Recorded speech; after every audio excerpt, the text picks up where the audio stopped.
Olá, muito boa tarde, sejam todos bem-vindos. Esse é o nosso último encontro do primeiro Seminário Internacional do Grupo Rivos, Geomorfologia e Recursos Hídricos. Foram 7 encontros até aqui, então 8 encontros com hoje. Se você não conseguiu acompanhar, só está chegando aqui agora, acesse o canal do Rivos, veja lá as outras palestras que nós tivemos. Foi quase um mês e meio de evento, né, com temas bastante variados aí, entre as áreas de geomorfologia e de recursos hídricos. Vocês também podem acessar o nosso site, né? Lá vocês encontram mais informações sobre o grupo, sobre a programação do evento, né, que está se encerrando. Pode ficar inteirado aí dos nossos próximos acontecimentos, né? Bom, agradeço a vocês que acompanharam todo o evento até aqui, né? A gente encerra hoje, então, com a palestra sobre a análise morfométrica em bacias hidrográficas. Hoje nós vamos receber dois professores aqui, professor Luiz Felipe Soares Xerém e o professor Michael Vinícius de Sordi. O Michael é professor colaborador na Universidade Estadual do Oeste do Paraná, no curso de Geografia. Possui graduação e mestrado em Geografia pela Universidade Estadual de Maringá e doutorado em Geografia pela UFMG, com período sanduíche no CEREG, na França. Desenvolve pesquisas na área de geomorfologia, atuando principalmente nos seguintes temas: evolução regional do relevo, geomorfologia estrutural e geomorfologia do quaternário. É autor de capítulos de livro e artigos em periódicos nacionais e internacionais, como a Geomorphology e Zeitschrift Geomorphology. Luiz Felipe Soares Xerém possui graduação em Geografia e mestrado em Análise e Modelagem de Sistemas Ambientais pela UFMG, doutorado em Evolução Crustal e Recursos Naturais pela UFOP e doutorado em École Doctorale de Sciences do Meio Ambiente da Universidade de Marseille, na França. Ele vai poder falar melhor que eu. Atualmente é professor adjunto da Universidade Federal de Goiás. Desenvolve pesquisas com ênfase em geomorfologia, atuando principalmente nos seguintes temas: indicadores ambientais, geomorfologia fluvial, gestão ambiental, proposta metodológica e sensoriamento remoto. É autor também de diversos capítulos de livro e artigos em periódicos nacionais e internacionais, como a Geomorphology, Earth Surface Process and Landforms e Zeitschrift Geomorphology. Nós vamos ter primeiro a apresentação do professor Michael, na sequência o professor Luiz Felipe. Então vocês podem ir, à medida que forem feitas as palestras, né, mandando as perguntas pelo chat, né, pelos comentários. Ao final das palestras, então, eu vou disponibilizar a lista de presença, a última lista de presença, e fazendo toda a contabilidade aí da presença ao longo do evento, ao longo desse mês a gente também vai fornecer os certificados, mais tardar no mês que vem, ok? Bem-vindo, Michael. Boa tarde, Luiz. Queria, então, em primeiro lugar, agradecer pelo convite do Rivos, agradecer a você e ao professor Antônio, então, pela oportunidade, pela palestra, e dizer também que eu estou muito feliz de compartilhar a fala com o professor Luiz Xerém, né, que desenvolvemos alguns trabalhos juntos, tivemos juntos em vários projetos. É uma grande satisfação estar aqui hoje, então, com vocês. A gente que agradece, Michael. Você pode começar, a apresentação é sua. Então, boa tarde a todos. Pessoal, vou falar um pouco, então, hoje sobre parâmetros morfométricos, e eu vou começar falando um pouco sobre conceitos gerais e aplicações, depois o professor Luiz Xerém vai continuar aí tratando mais sobre a metodologia e também sobre mais aplicações. Então, pessoal, os parâmetros morfométricos, né, a morfometria, ela trata-se basicamente da mensuração e da análise matemática, né, das configurações da superfície terrestre e da forma e dimensões da paisagem. Então, a morfometria ela é então a ciência e a prática também de medição de características do relevo e da rede de drenagem, então da morfologia, da topografia e da geometria. Lembrando que a morfometria ela também é aplicada em outras áreas do conhecimento, né, não só a geomorfologia, mas em outras áreas, não só das ciências da Terra, mas também, por exemplo, da ecologia, da oceanografia, né, em outras áreas do conhecimento também. Dentro da geomorfologia, a gente tem que os parâmetros morfométricos eles vão se dividir em dois grandes grupos. Então, a gente tem os parâmetros morfométricos sendo utilizados para caracterizar a dinâmica fluvial atual do canal, então, principalmente buscando reconhecer a hidrologia do canal, e em longo termo, o uso de parâmetros morfométricos ele se aplica ao reconhecimento e ao estudo da evolução da bacia hidrográfica. Então, principalmente, né, o condicionamento litoestrutural, o condicionamento tectônico, fatores climáticos e até mesmo para o reconhecimento de eventos de reorganização fluvial, como, por exemplo, as capturas. Essa questão escalar ela é muito importante, né? A questão do condicionamento é muito importante para a gente entender do que a gente está falando e como a gente está abordando os parâmetros morfométricos. Então, aqui tem essa tabela do Schum e List, que eles mostram, então, em diferentes escalas, como que se dá esse condicionamento na paisagem. Então, o que a gente pode ver, basicamente, aqui nesse quadro, pessoal, é que em uma escala de tempo geológica de longo termo, a gente tem parâmetros como, por exemplo, a geologia, o clima, a vegetação, o relevo, paleodrografia e dimensões do vale. Esses condicionantes, eles então influenciando, né, como é a descarga do rio, como é a morfologia do canal, as características do fluxo e da descarga. Então, em uma escala de tempo mais longa, esses parâmetros vão influenciar, vão determinar as características morfométricas da bacia. Então, nesse caso, a morfometria da bacia é um resultado desses parâmetros. Se a gente considerar uma escala de tempo dinâmica mais curta, aquela então hidrológica, a gente vai ter que esses parâmetros, além desses que eu citei, né, a morfologia do canal, a descarga do sedimento, elas vão influenciar então características do fluxo, características hidrológicas. Então, a morfometria da bacia, nesse caso, ela vai ser um condicionante dessas características hidrológicas.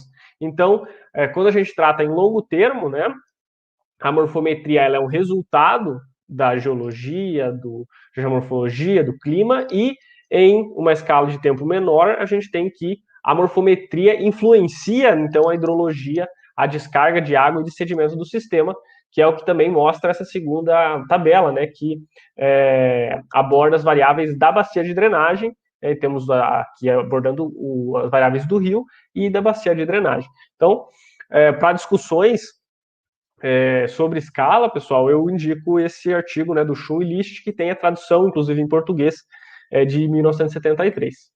Então, eu vou dividir a apresentação, mais ou menos, pessoal, nos parâmetros morfométricos que abordam escalas temporais mais curtas, dinâmicas, e aqueles parâmetros morfométricos que são aplicados para análise de longo termo. Então, nas análises morfométricas de escala temporal mais curta, né, que estudam a dinâmica mais recente, mais atual do canal, o objetivo principal desses estudos é estabelecer então, prognósticos do escoamento e também compreender melhor essa relação entre a morfometria da bacia e o escoamento dos canais. Então, nesse caso, os parâmetros morfométricos eles vão abordar comportamentos dinâmicos das bacias e das redes hidrográficas. Então, nesse caso, caracterizando estados que são instantâneos ou rapidamente variáveis, aí, então, em escalas de dias, horas, minutos, né, escalas de tempo mais curtas. Mas é importante também levar em consideração escalas mais longas, porque a gente tem eventos de cheias, por exemplo, que tem um tempo de retorno, um tempo de recorrência, que é muito mais longo, então de centenas, milhares e até dezenas de milhares de anos. Então, esse estudo hidrológico, né, pessoal, dos parâmetros morfométricos, que essencialmente ele vai tentar compreender a dinâmica das cheias e como os fatores do relevo eles influenciam nessa dinâmica de cheias, eles revelam uma interdependência entre características da rede de canais, de processos geomorfológicos atuando e também da resposta hidrológica dessa bacia. E as principais características que vão influenciar na dinâmica de inundações de cheias de um rio são a área da bacia. Então, em geral, o que a gente tem é que quanto maior a área da bacia, maior a área de captação de água da chuva. Então, isso vai influenciar em que bacias, quanto maiores, maior vai ser a vazão delas. Isso tem um limiar crítico, né? Então, bacias muito grandes em escala continental, há uma tendência de que, como ela tem uma área muito grande, provavelmente o clima ele é diferente nas diferentes partes da bacia, então as estações úmidas, né, elas vão ser diferentes. Isso vai contribuir para que não tenha uma grande cheia, né, lá na foz do rio, porque a gente tem diferentes períodos de cheia. Quanto à forma da bacia, o que se tem é que, em geral, quanto mais circular a bacia, maior a tendência de inundações, né? Uma vez que os fluxos tendem a ter tempos de concentração parecidos. Então, o sedimento e os fluxos de água vão ter um tempo de chegada no canal principal mais parecidos, mais simultâneos. Quanto ao comprimento da drenagem principal, ela também vai influenciar, então, nesse tempo de viagem da água no sistema, né? Porque, então, se o canal tiver uma extensão maior, esse tempo de viagem será maior. E também a declividade, né? Então, a tendência é que quanto maior a declividade do canal, os fluxos também sejam mais rápidos.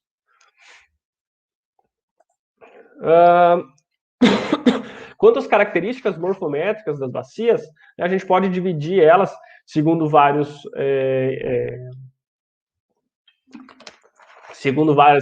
condições, em vários grupos, né, pessoal? Mas eu aqui optei, então, por colocar 3 subclassificações, né, que seriam as características da rede de drenagem, então, o comprimento do curso principal, comprimento total dos cursos d'água, a densidade de drenagem e a ordem dos cursos. As características geométricas da bacia, aquela que envolve, então, a forma da bacia, então, a área, o perímetro, e aí parâmetros morfométricos, como, por exemplo, os fatores de forma, o coeficiente de compacidade, o índice de circularidade, e também as características do relevo, ou características ipsométricas, né? A declividade, a altitude, a amplitude altimétrica, enfim, todos esses parâmetros que têm a ver com características areais ipsométricas da bacia. Então, agora eu vou tratar especificamente sobre alguns desses parâmetros, né, pessoal? Não vou conseguir abordar todos devido, claro, ao tempo, né? Mas, especificamente, a hierarquia, por exemplo, né? A hierarquia ela é um dos parâmetros mais utilizados e uma das formas mais comuns de se caracterizar uma rede hidrográfica, né? O rio, ele é de quinta ordem, é de quarta ordem, é de terceira ordem. Isso porque a rede de drenagem, né, ela se constitui numa sequência de canais que são interconectados, nos quais a água ali ela se movimenta por gravidade, né? Então, das porções mais elevadas, os canais eles vão se juntando sucessivamente, né, formando cursos d'água de maior porte, então, numa rede hidrográfica hierarquizada. As duas classificações mais comuns que a gente tem são a de Horton-Strahler e a de Schardinger-Schreber. Então, a classificação de Horton-Strahler, né, muitas vezes chamada de Horton-Strahler, elas são muito semelhantes. Então, o método de Horton e de Strahler, eles dizem que a junção de dois canais de mesma ordem hierárquica vai formar um canal de ordem hierárquica superior e que o aporte de um canal de ordem hierárquica inferior, ele não alterará a ordem do tronco principal ou do segmento principal. Então, dois canais de primeira ordem geram um canal de segunda ordem, dois canais de segunda ordem geram um canal de terceira, e assim por diante. Né? E quando a gente tem, por exemplo, o aporte de um canal de segunda ordem em um rio de terceira, isso não alterará a ordem dele. A diferença básica entre as classificações de Horton e Strahler é que, na classificação do Horton, as ordens elas são propagadas a montante. Então, se o rio ele é de quarta ordem na foz dele, ele é considerado de quarta ordem desde a sua nascente. Ao contrário do Strahler, que considera, então, a hierarquia por segmentos do canal. Então, só aquele segmento que é de quarta ordem, só um segmento específico que é de terceira, que é de segunda ordem. Essas classificações do Horton e Strahler elas são muito semelhantes e, ao longo dos anos, elas sofreram algumas críticas, né, principalmente que elas privilegiam a posição dos canais na rede hidrográfica, mas que não necessariamente acompanham as vazões, porque então o aporte ou a confluência de rios de menor ordem hierárquica não altera, né, a ordem hierárquica do canal de maior ordem. Então, visando, né, uma alternativa a esse modelo, o Schardinger e o Schreber propuseram então os seus modelos de hierarquização, em que todos os canais da rede hidrográfica, eles participam, né, ou eles entram na conta, então, da hierarquia do canal principal. Então, existem essas 4 principais metodologias de hierarquização dos canais. E essa hierarquização dos canais, ela é importante porque dela derivam uma série de ideias importantes sobre a composição das bacias. Então, o Horton, ele, ao propor a hierarquização de bacias, ele também propôs, então, o que a gente chama de leis fundamentais da composição de bacias hidrográficas, que são a lei do número de canais, que fala que, então, a cada ordem que a gente aumenta no canal, tende a haver uma diminuição no número de canais, entre 3 e 5 vezes, né? Então, cada ordem que aumenta tende-se a diminuir entre 3 e 5 vezes o número de canais daquela ordem subsequente. Da mesma forma, para o comprimento dos canais. Então, quanto maior a ordem dos canais, tende a haver, então, uma maior extensão desses canais. Nesse caso, então, a gente tem uma relação, uma progressão geométrica, né? Então, entre 1,5 e 3 vezes aumenta a extensão dos canais a cada ordem que a gente aumenta. E da mesma forma para a área das bacias dos canais. Então, a cada ordem que a gente aumenta-se a área média da bacia em 3 a 6 vezes de acordo com a ordem. E, por fim, a gente tem também a lei da declividade de canais, que quanto maior a ordem do canal, menor tende a ser a sua declividade. Além dessas características, pessoal, um parâmetro morfométrico muito utilizado, aí já com vistas à caracterização hidrológica da bacia, é a densidade de drenagem.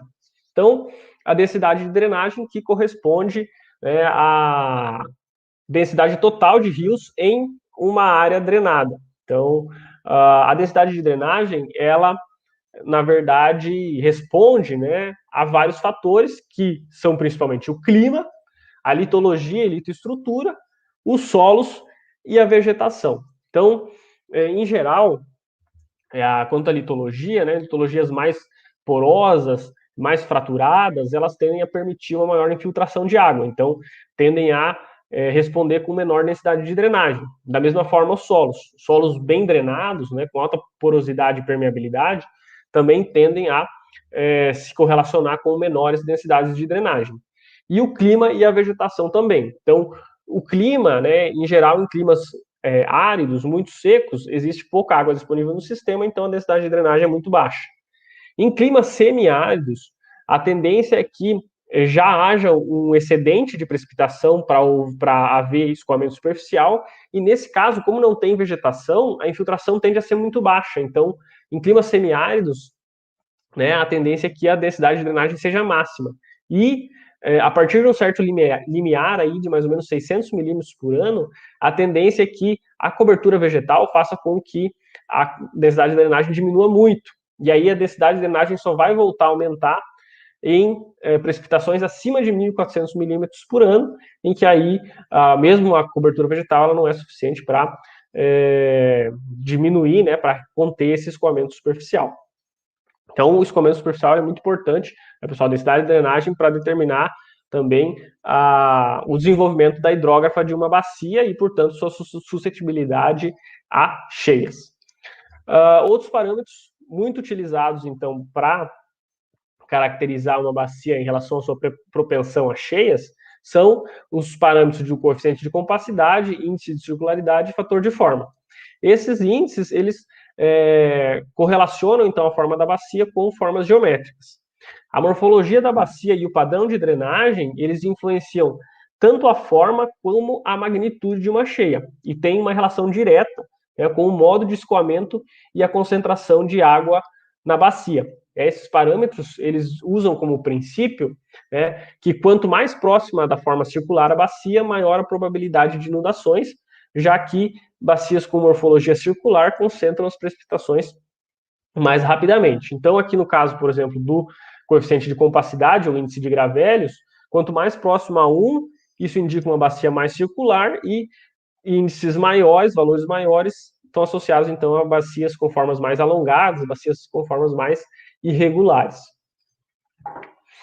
Da mesma forma, o índice de circularidade e o fator de forma também relacionam a bacia com figuras geométricas. No caso do fator de forma, ele relaciona a forma da bacia com um retângulo, valores elevados, próximos a 1 ou maiores que 1, indicam bacias arredondadas, valores baixos, próximos a 0, indicam bacias alongadas. e o índice de circularidade, né? Então, o índice de circularidade próximo a 1 indica bacias circulares e próximos a 0 indicam bacias alongadas. Aqui tem, então, essa comparação feita pelo Estevô e Latubesse, que eles mostram, então, justamente essa configuração. Então, como que a morfologia da bacia, ela influencia nessa hidrógrafa de cheias, né? Na concentração das vazões também, mostrando que a bacia C, que é a mais circular, ela vai ter um pico de vazão muito maior em relação às outras bacias que são mais alongadas, e que a bacia A, por ser a mais alongada, vai ter o menor pico de vazão.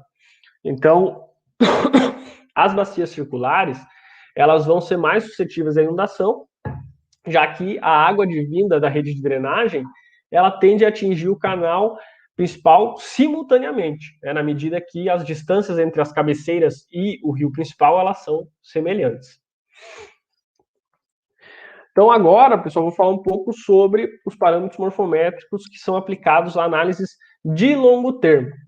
Então, esses parâmetros que são utilizados para análises de longo termo, alguns deles utilizam parâmetros areais da bacia e outros se focam sobre a análise do curso d'água.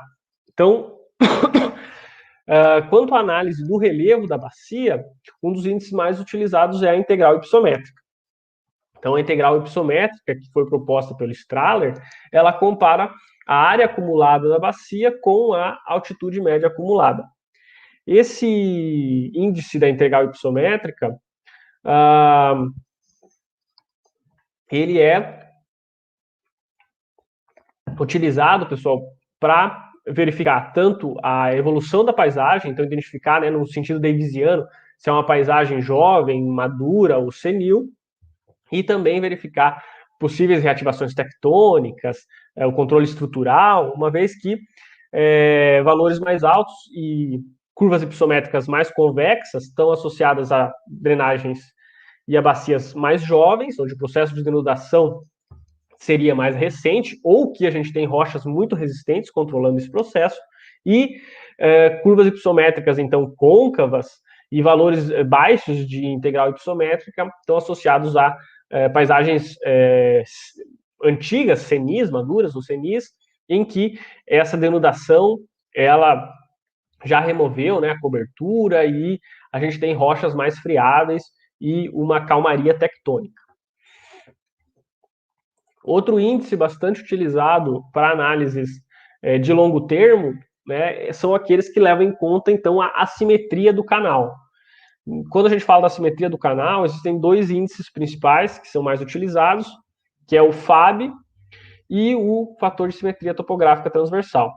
Então, o FAB, ele é um resultado generalizado para toda a bacia, né, então ele considera a área drenada, e o fator de simetria topográfica transversal, ele considera trechos, né, ele considera, então, várias medidas, né, para determinar a simetria ou assimetria do canal.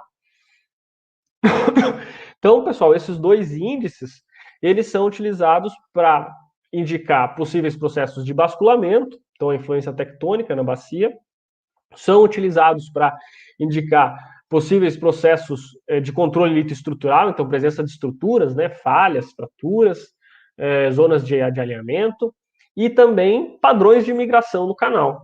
Inclusive, nesse estudo de 2016, que a gente utilizou esses parâmetros, a gente verificou, estava tentando buscar ali possíveis influências tectônicas, estruturais na paisagem, mas vendo que não existia um padrão que explicasse, um padrão tectônico que explicasse isso, a gente verificou que, na verdade, essa migração dos canais, ela estava associada com capturas fluviais. Então, à medida que os canais eram capturados, alguns canais, eles passavam a exibir uma forma assimétrica, né? E isso, então, resultado desse padrão de migração que a gente verificou também por meio das rosetas, né? Verificando que existia uma direção preferencial de migração e que isso, às vezes, era contrastante entre as bacias hidrográficas, né? Uma vez que elas são capturadas em um lado do divisor e em outro lado do divisor as bacias perdem área. Então, esse estudo aqui, pessoal, foi realizado na região do Tríplice Divisor, no estado de Santa Catarina, então entre as bacias costeiras, aqui afluentes do rio Itajaí a sul, afluentes do rio Iguaçu a norte e do rio Uruguai a sul. Quando a gente fala da análise dos cursos d'água, da rede hidrográfica, né, com vistas à caracterização da evolução em longo termo, pessoal, muitos dos pressupostos eles estão associados às leis de Gilbert. Então, as leis de Gilbert, elas falam que a gente tem 4 leis principais de Gilbert, e a primeira delas é a da declividade, né? A lei da declividade fala que a erosão ela é mais rápida quando a vertente ela é mais inclinada. E isso está, em parte, relacionado com a velocidade do fluxo, e claro que a gente tem um limiar, né? Onde aí a inclinação ela passa a limitar os processos erosivos, mas em geral, o que a gente tem é que a erosão é mais rápida quanto a vertente é mais inclinada. A gente tem a lei da estrutura, que então controla a esculturação e que define que as massas rochosas mais resistentes elas são conservadas na paisagem, enquanto rochas mais friáveis elas serão esculpidas.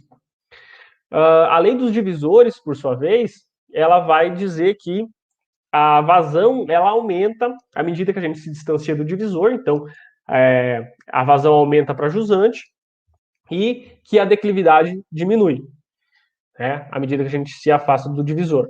E que a declividade seria, então, uma função dessa disponibilidade hídrica.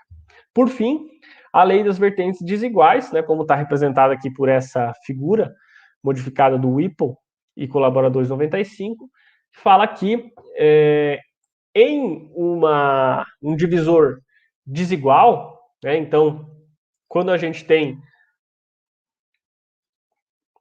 uma face mais íngreme contraposta por uma face mais plana, o que a gente vai ter é que esse divisor deve migrar dessa face mais íngreme em direção a essa mais plana, então roubando áreas dessa bacia com topografia mais plana.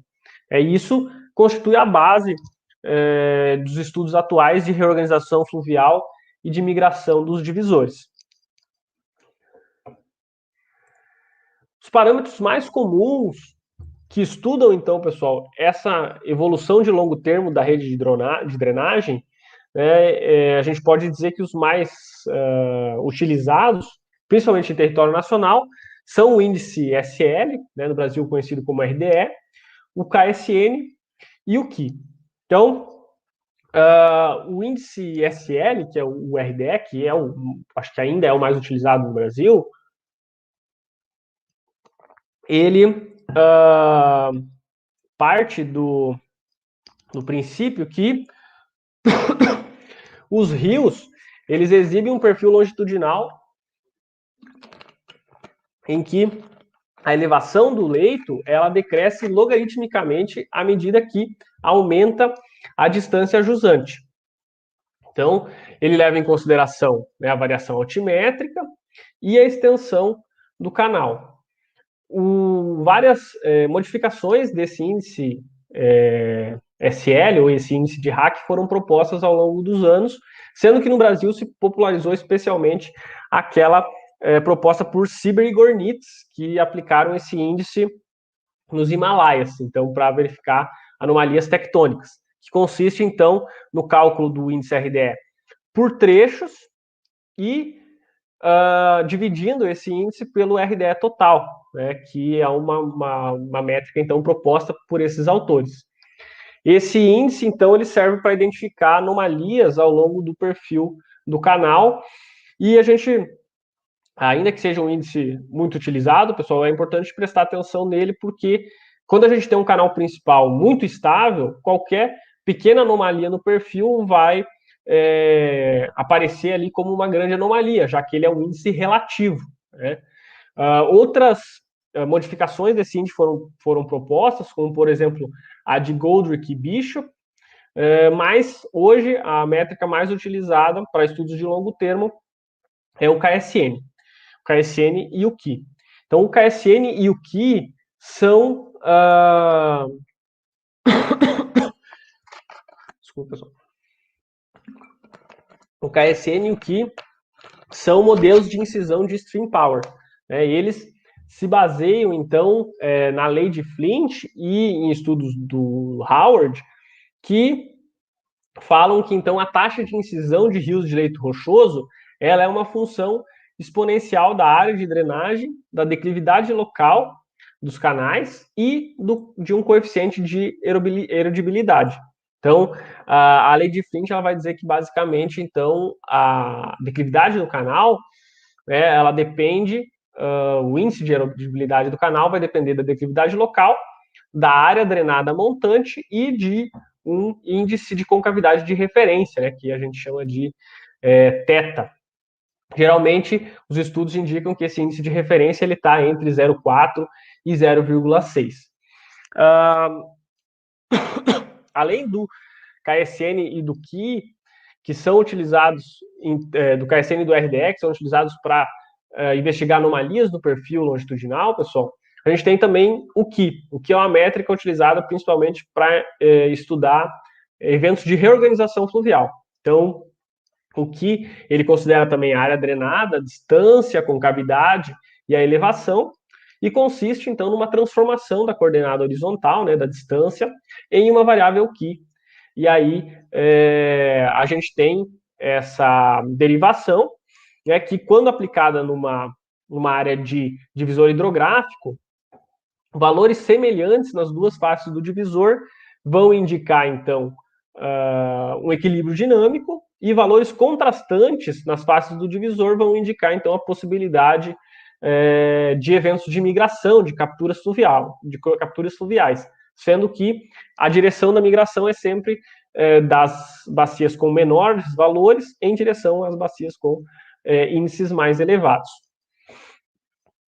Aqui tem uma animação, né, um vídeo, pessoal, do Willett e colaboradores, que mostra a evolução desse processo de captura fluvial e de reorganização, né, aqui com os valores de KI representados dos canais, mostrando essa migração, então, dos canais com menores valores, capturando áreas dos canais com maiores valores. E a gente está vendo aqui essa migração do divisor também, das bacias aqui de norte, e o divisor se movendo, né, de norte para sul. Então, claro que esse índice aqui ele também tem limitações, o KSN também, mas hoje esses são os índices que estão sendo mais utilizados para estudar a evolução da rede de drenagem em longo termo, né, para estudar a incisão fluvial e taxas de denudação. Aqui tem um exemplo, então, de aplicação do índice RDE, pessoal, do RDE total dos canais.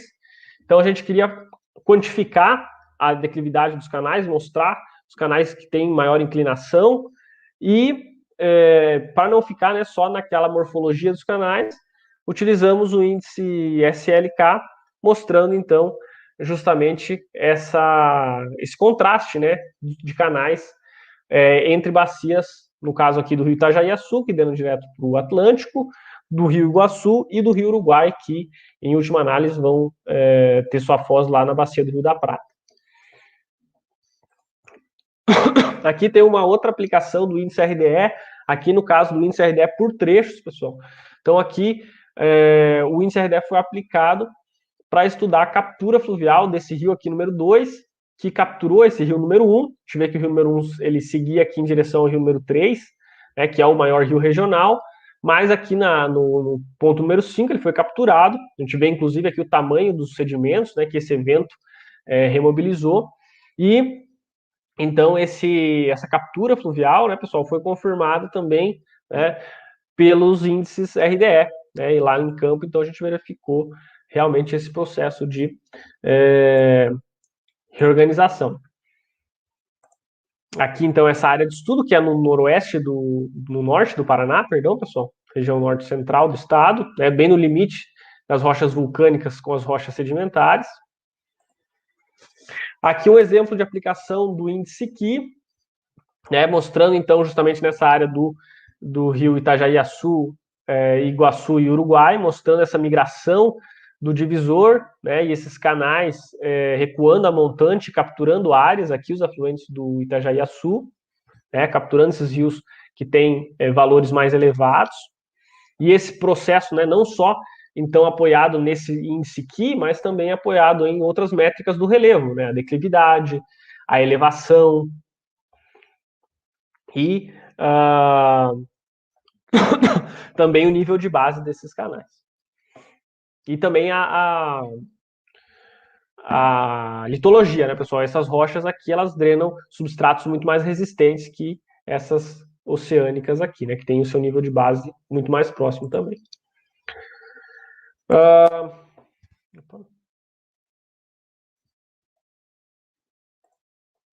Aqui tem uma tabela, então, de comparação do estudo do Porteng e Biermann, de 2011, em que eles comparam taxas de denudação globais com parâmetros do relevo, pessoal. E aqui mostrando que justamente esses parâmetros do relevo eles são representativos para estudos em longo termo, né? E aqui eles verificavam que a declividade é a que melhor responde, né, às taxas de denudação. Em outro estudo aqui no Rift do Leste Africano, o Chu e colaboradores, eles verificam, né, que existe uma elevada correlação entre as taxas de denudação, taxas de erosão, com as métricas do KSN, do SLK e do MQ, né, que é uma outra forma de calcular o KSN também. Então, a gente vê, né, correlações bem elevadas aqui, até de 0,97 para o MQ, 0,87 para o SLK, ou RDE, e 0,89 para o KSN. E aqui também, no caso do meu doutorado, a gente também calculou, né, pessoal, a correlação das taxas de inundação e verificou que existe uma boa correlação, então, entre parâmetros do relevo, da elevação mínima e da declividade em relação às taxas de denudação mensuradas. Então, para concluir aqui, pessoal, o que fica claro, né, do uso dos parâmetros morfométricos é que elas são importantes ferramentas, né, para o diagnóstico e para a análise, tanto em estudos de longo termo quanto em estudos de geomorfologia mais dinâmica, então em escalas de tempo mais curtas. Só que é essencial que esses estudos com parâmetros morfométricos, a utilização dos parâmetros morfométricos, ela seja baseada, e as análises sejam baseadas em diagnósticos de campo, em estudos de feições estruturais, tectônicas, em dados geocronológicos, né, carbono 14, LOI, e também taxas de incisão e taxas de denudação. Eu agradeço a participação e me coloco à disposição depois, pessoal, para responder perguntas, então. Ok, Michael, obrigado pela sua fala. Acho muito interessante, deu um panorama bem bacana para o pessoal. Vou pedir para você aguardar um pouquinho, que eu vou chamar o Luiz Xerém, e depois você volta para o debate, ok? Obrigado. Ótimo. Luiz, seja bem-vindo. Boa tarde. Obrigado pela sua participação. E me corrija aí o local do seu sanduíche. Foi lá mesmo, Aix-Marseille University, ela. Universidade de Marselha. Ok, Luiz, o público é todo seu. Tá bom. Pessoal, boa tarde. De início, eu gostaria de agradecer o convite que me foi feito para fazer uma fala para vocês sobre análise morfométrica de bacias. É uma honra, né, fazer uma apresentação, seja para quem assiste pela disciplina, seja para quem assiste por participar do grupo de pesquisa, e seja para quem ou um curioso, uma curiosa, ou é uma pessoa que de fato se interessa pela geomorfologia. Então, é uma honra ocupar esse espaço e o tempo de vocês, né? Eu agradeço na figura do professor Luiz Fernando a toda a equipe do grupo de pesquisa pelo convite que me foi feito. Bem, eu vou mudar aqui para a tela da apresentação, então eu vou deixar de ver e vou inicialmente abrir o meu cronômetro, que eu esqueci de fazer, para vocês verem. Mas então, gente, vejam bem. Um passo além, né, ou um passo numa direção um pouco diferente daquilo que o professor Michael Sordi apresentou, eu vou falar de diversos estudos aplicados da forma mais diversa possível, para a gente conseguir entender a grande possibilidade, o potencial de usar esses índices, as ferramentas, as análises em estudos modernos, né? A análise morfométrica, ela tem sido acusada nos últimos anos, seja de uma massificação da produção científica, né, um emburrecimento dessa produção, por gerar dados que não levam a nada, interpretações que não são feitas, leituras sobre a luz do conhecimento de bacias hidrográficas de fato, e que, de fato, em alguns momentos a gente percebe que isso se deveu à massificação do uso de sistemas de informação geográficos, né? E, portanto, é o boom, né, do uso. E que depois que foi normalizado o uso dessa ferramenta, o uso da técnica e a realização dessas análises, a gente chegou num patamar de estabilidade a partir do qual a gente enxerga a análise da paisagem a partir de uma integração de análise morfométrica com outros métodos científicos. Então, a expectativa de eu apresentar para vocês aqui vai ser essa. Agora, tem uma questão, assim, é indispensável. Eu, desde quando comecei a trabalhar com análise morfométrica um pouco mais robusta no meu mestrado, eu me ative muito a isso, né? O Valeriano, né, o Márcio Valeriano, ele estava começando a fazer os primeiros trabalhos dele lá em 2007, 2008, né? O Topodata, portanto, é o marco importante que na época não tinha sido liberado ainda. E ainda nessa vanguarda de dados de alta resolução, de técnicas de melhoria de base de dados, né, o processamento por interpolação para melhorar a resolução dessas bases de modelo digital de elevação, eu me perguntava, uma pergunta que já era feita para quem trabalhava com análise morfométrica no meio analógico, que é a consistência morfológica e hidrológica na base de dados, né? No caso de quem trabalha com análise morfométrica em ambiente digital, a pergunta ela fica, né?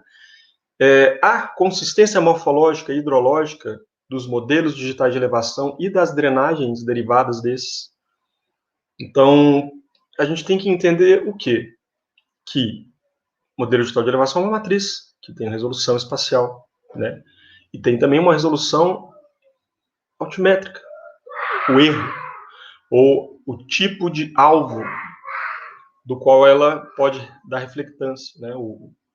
A micro-ondas volta, seja no dossel, seja no solo, seja na água não volta, e aí, como fica isso? Então, nesse primeiro momento, a gente tentou ver, de fato, e tentar entender qual é a qualidade desses dados.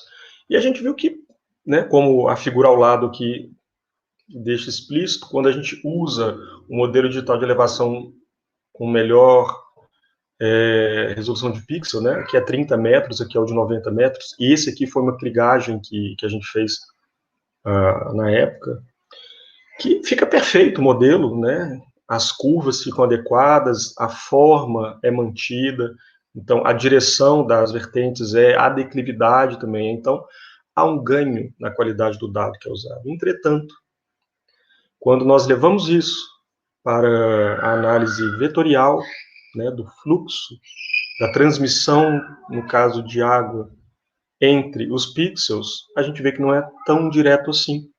Porque, por exemplo, se a gente pega, né, um grupo de pixels com uma dada resolução em um canal que tem quase a mesma largura que o pixel tem de resolução, há um recobrimento e, portanto, a extensão do fluxo vai ser muito condizente com aquilo que a gente observa no meio natural. Entretanto, quando é um canal que a largura dele é menor do que a largura do pixel, isso não acontece.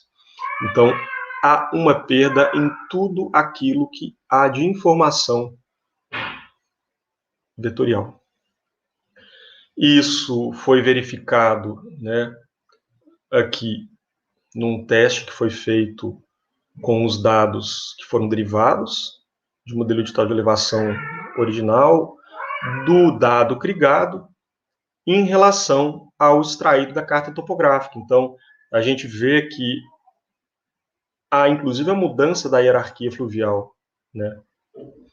E uma coisa que também ninguém fala, de uma forma explícita, é o número de pixels necessários para iniciar um canal fluvial, que é a partir do momento que a gente conta como um canal, que depende da litologia, depende da declividade, depende do solo,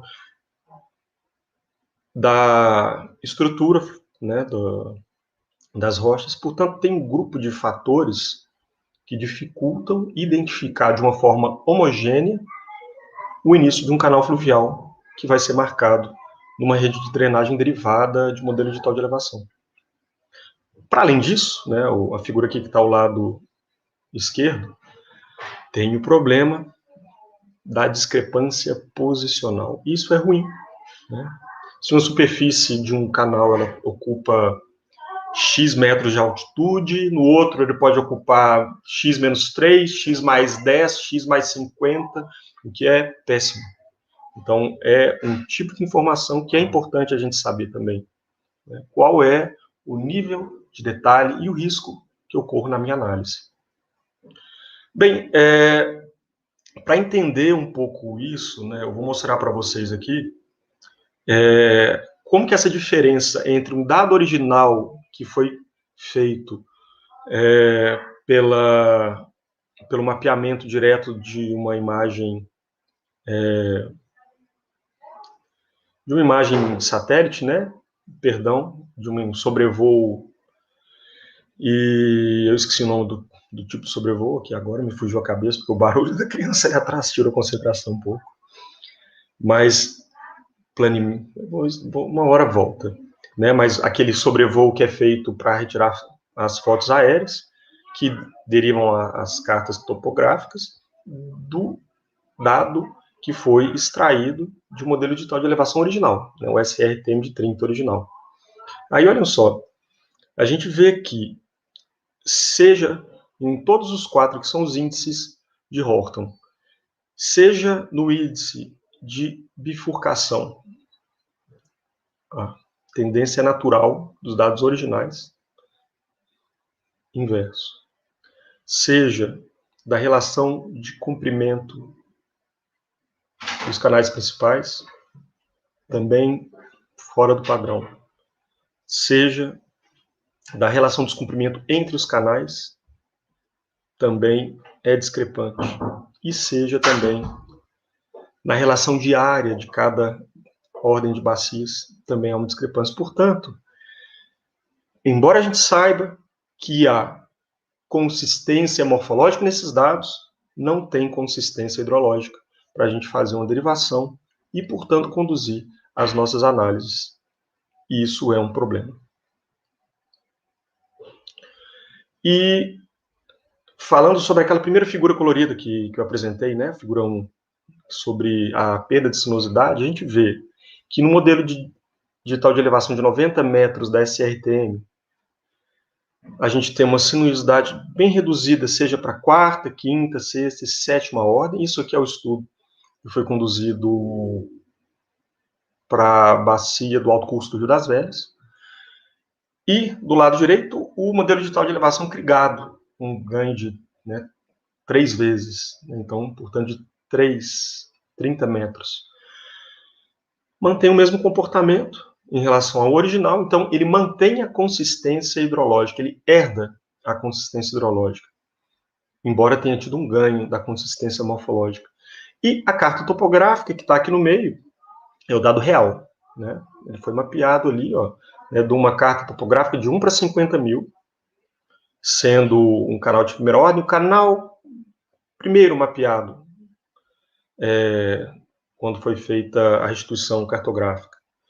Então, é quase 50% maior a sinuosidade dos canais. Isso nos denota, mais uma vez, que há sempre um risco de nós termos uma análise morfométrica errada. Bem, para além disso, né, que é um ponto muito importante que a gente tem que considerar, e a minha tendência é sempre usar a base vetorial, a rede de drenagem de cartas topográficas, e se não tiver, a gente faz a restituição na escala certa daquilo que a gente quer fazer. Então, infelizmente, eu, pessoalmente, tenho uma certa ressalva a usar modelo digital de elevação para poder derivar a rede de drenagem. Mas a gente faz a discussão logo depois. Bem, em geral, né, as pesquisas que a equipe do grupo de pesquisa em análise e modelagem de sistemas ambientais da UFG tem conduzido, elas tratam da dinâmica de bacia hidrográfica, né, mas uma análise morfométrica com várias bacias afluentes, sendo a unidade de análise, onde a gente tem a bacia, grande bacia, como uma região de análise. Então, a gente consegue fazer uma análise regional. Do outro lado, quando a gente trabalha com uma única bacia, sem fazer essa redução, né, fractal das bacias, a gente usa essa uma bacia com os segmentos para cada trechinho do canal, que independe de ser ou não uma bacia, né, segmento dos próprios canais. E isso permite que a gente dê um caráter aplicado a essas pesquisas, né, e seja em geografia física, estrito senso, sejam nos estudos ambientais. Bom, o primeiro estudo que eu vou apresentar aqui, eu vou ter que apresentar rápido, porque eu já gastei 10 minutos, 12, que é a análise morfométrica da bacia do Alto Curso do Rio das Velhas, né. A gente fez uma análise comparativa, usando estatística espacial, basicamente o índice de Morvan, e a gente avaliou a presença ou ausência de clusters. E quais clusters? Os clusters formados por todas as bacias de quinta ordem, que são compreendidas dentro dessa bacia do alto curso,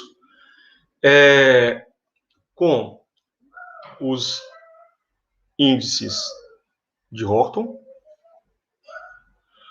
os índices de densidade de drenagem, densidade hidrográfica, índice de circularidade, índice de rigorosidade, né, a sinuosidade média, a declividade média do canal também,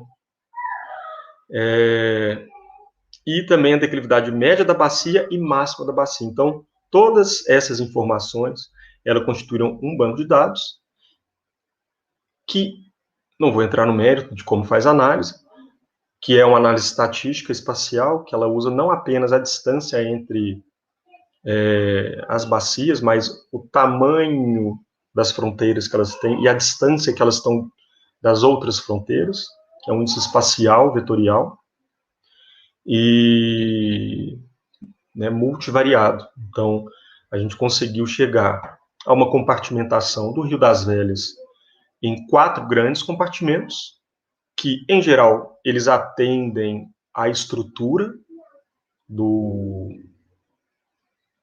desse meio do quadrilátero ferrífero.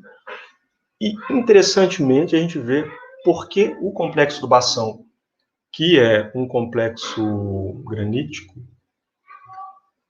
dividiu-se em 2 áreas diferentes, né? A resposta está quando a gente faz a análise das bacias que estão integralmente dentro do Bação.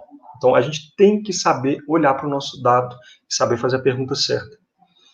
A gente vê que o lado oeste dessas bacias, ou essas bacias de lado oeste, elas têm densidade maior, né, hidrográfica e de drenagem, menor rugosidade, é interessante, que apesar de ser mais denso, tem menor, e a declividade das vertentes é maior, o que é o oposto que acontece, obviamente, que é antagônico, naquele canal principal ali que a gente mapeou, que é o Ribeiro Maracujá. Então, o próprio complexo do Bação, ele marca uma diferença do processo morfogenético que acontece nessa bacia hidrográfica. E por isso explica, mais uma vez, e legitima, valida essa compartimentação que foi feita com base em análise estatística. Bem, o segundo estudo de caso que eu vou apresentar é a análise morfométrica da planície do alto curso do Rio Meia Ponte. O Rio Meia Ponte, ou o alto curso do Meia Ponte, é a bacia hidrográfica de onde é feita a captação, ou a principal captação de água, né, de abastecimento público para a região metropolitana, é feita a fio de água, então o rio passa, eles captam, não tem represamento, por isso eles tiveram que fazer um outro reservatório em outra bacia hidrográfica para poder fazer essa captação. Isso já tem uns 5, 4 anos que eles de fato fizeram a ligação desse sistema de abastecimento ao sistema metropolitano, mas, a priori, o sistema de abastecimento público de uma boa parte da região metropolitana depende desse curso do Meia Ponte, né, que então é no centro do estado de Goiás. Bem, aqui do lado esquerdo a gente vê, né, o relevo com o entorno do interflúvio da bacia, com o canal principal, que foi a partir dele que a gente fez a análise, né, a área que é a área de captação que a gente considerou para poder fechar a nossa área, e aqui está a área urbana da região metropolitana. Bem, nós fizemos 34 segmentos, de 2 km cada um. Então, a gente dividiu cada um deles em 2 km e derivamos sinuosidade, declividade média do canal e largura da planície. Com base nessas 3 informações, a gente tentou compartimentar esse curso. Não foi uma análise de bacia, explicitamente. Foi uma análise do canal. Bem, a gente vê que na declividade, obviamente, há uma redução, uma tendência, é aquilo que é esperado. Na largura da planície também, aquilo que é esperado é um aumento da largura da planície até chegar numa largura máxima, que é a compatível com a hierarquia, né, a ordem do canal principal. E a sinuosidade, esperaria-se que ela aumentasse, né, dentro de um sistema que obedece às leis ortonianas. O que nós conseguimos identificar, né, o primeiro gráfico, que existem áreas de alteração, uma queda abrupta da declividade, seguido de um aumento abrupto da declividade. A largura da planície, áreas com um aumento da planície, né, uma largura que é quase o dobro da anterior, ou 50% mais larga, seguido de um segmento mais estreito. E a gente conseguiu identificar que estava associados à entrada desses grandes canais que nós temos aqui na margem esquerda. Aqui teria mais um, que eu não coloquei. Então, eles influenciam na largura do canal. E também influenciam nessa variação da sinuosidade do canal. O que é muito interessante, né? Porque à medida que há o aumento do volume de água, há o aumento da carga sedimentar, há uma tendência ao canal assumir uma forma meandriforme. Bem, as duas cores que estão identificadas, elas demonstram a diferença litológica, né? Eu não coloquei a estrutura nesse estudo de caso, porque ela é secundária, ela não tem uma marcação muito óbvia nessa área. E o laranja seriam os ortognais da região, né? Então são gnais derivados da metamorfização de granitos e ortogranulitos. Então a gente vê que há uma diferença na litologia das duas áreas, né? Os granulitos um pouco mais resistentes ao processo erosivo, e a gente vê que a tendência ela segue esse bimodal da litologia. Bem, feito isso, a gente levou isso para a esfera da frequência, né? Então a gente pegou essas 3 informações, jogou para um diagrama onde a gente consegue observar essa relação de 3 variáveis, que o mais certo seria um bloco em 3D, né, para poder ter as 3, mas a gente transformou a tridimensionalidade em tamanho da bolinha. E aí a gente vê que existem 4 compartimentos, né? Pelo menos foi o modelo final de distribuição. E esses 4 compartimentos, que seria aqueles que foram feitos, a gente viu que eles não são espaciais. Agora a pergunta é, será que eles têm agrupamento espacial? E quando a gente leva eles aqui para o perfil longitudinal do canal, a gente vê que há um primeiro compartimento, onde não há uma variação da sinuosidade, também não há da largura da planície, uma queda abrupta da declividade. Depois o segundo compartimento, que tem uma queda suave da sinuosidade, uma queda suave da declividade, com um aumento da largura da planície. Depois um terceiro compartimento estável, com uma baixa declividade, elevada largura e elevada sinuosidade. E depois um quarto compartimento, que a única variável que distingue-se do terceiro, então poderia ser um compartimento 3B, é a sinuosidade. E é aí que está, né, o pulo, porque não há estrutura. Então, aquilo que foi identificado é a dinâmica de retomada erosiva do canal, onde há a perda da sinuosidade do canal. Agora, uma coisa que ficou em aberto para esse estudo é essa mudança da sinuosidade, a redução da sinuosidade, né, o aumento de um canal retilíneo, uma tendência a ser retilíneo ou retilinizado, seria natural ou antrópica? Porque aqui a gente entra próximo à região metropolitana da área urbana, onde é hipermeabilizado e os fluxos são intensos, com uma maior capacidade de carga de transporte no período chuvoso. Então, isso é uma pergunta a ser respondida ainda. Bem, o terceiro estudo que a gente vai apresentar para vocês é a análise morfométrica para um índice de potencial de transporte de sedimento em canais pluviocársticos. Então, com o uso de uma composição de índices morfométricos ou parâmetros morfométricos, a gente participou de uma pesquisa que foi composta de um índice síntese, que é o objetivo de fazer análise de potencialidade do canal transportar ou não sedimento. Não quer dizer que o sedimento exista, que ele seja transportado, mas é o potencial. Bom, grosso modo, foi feita uma árvore de decisão, então a densidade hidrográfica, depois o gradiente fluvial e depois a extensão de percurso superficial. Ele foi conduzido pelo professor Márcio Zancopé, lá do Labogef, que também faz parte do nosso grupo de pesquisa.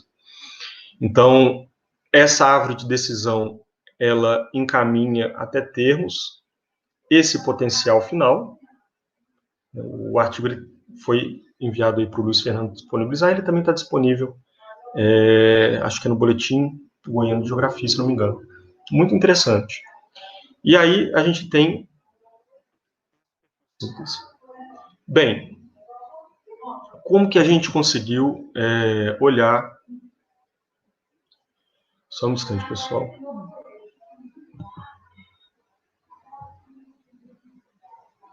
Tem um probleminha aqui. Pronto.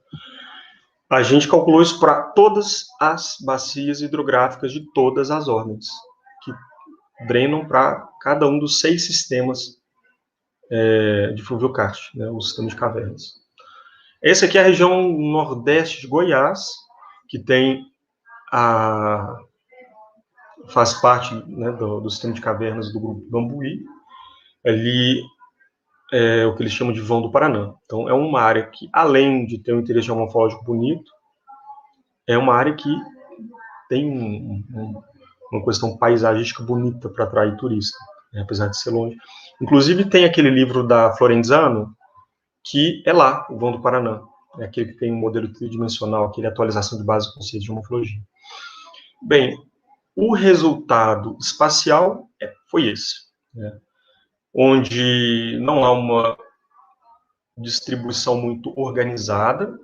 Então, estatisticamente, a gente não conseguiu ver uma tendência explícita, mas nós observamos que há uma tendência aos valores desse índice serem maiores na porção central. Guarda essa informação. Portanto, é nessa porção central que tem maior, segundo o índice, potencial de transporte de sedimento. Se chegar o sedimento, nessas bacias vão atingir as cavernas e muito certamente vão depositar nas cavernas, criando um impacto ambiental. Então, o objetivo era esse.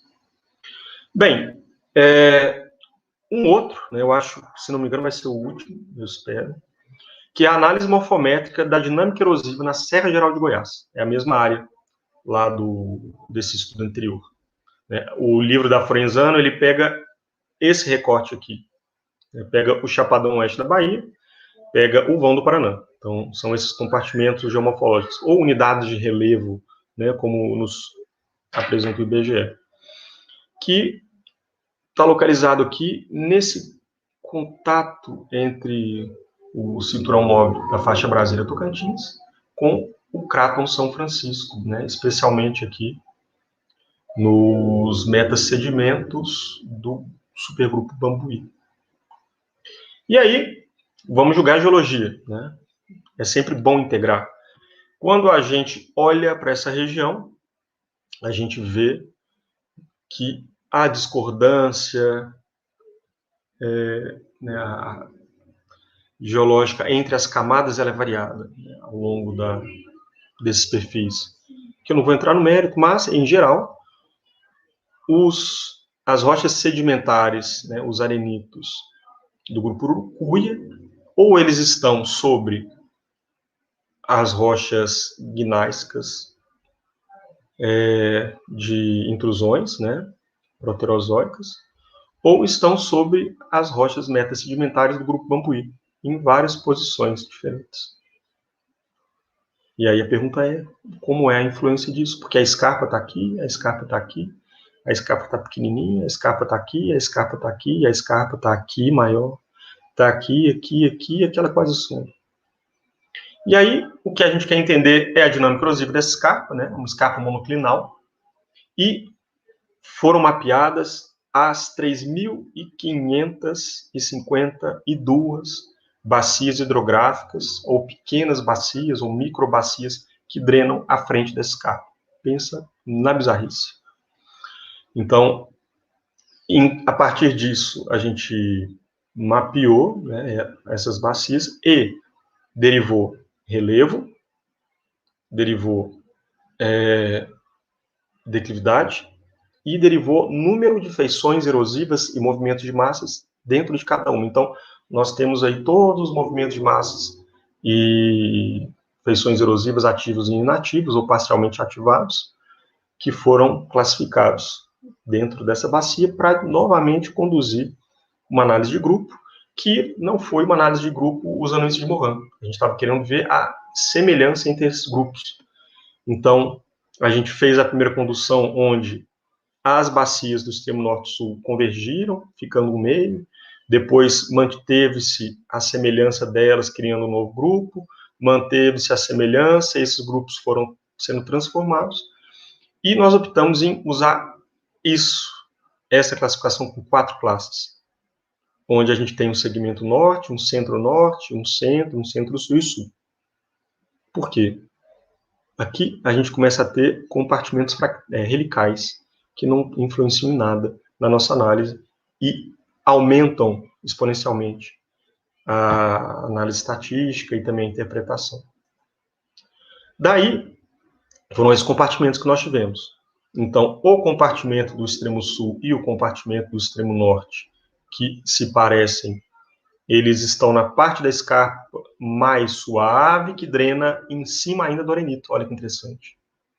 Depois, a gente tem esse centro-norte e esse centro-sul, que já não drenam sobre o arenito, e que tem capturas fluviais, capturas fluviais numerosas nas suas costas, então, áreas de captura fluvial,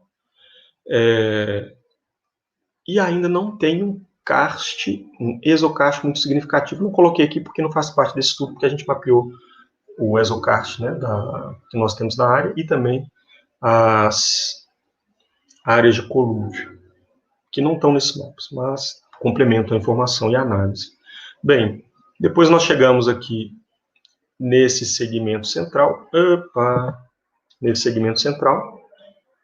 que tem ainda um certo número de capturas, mas a escarpa, ela é crua na rocha.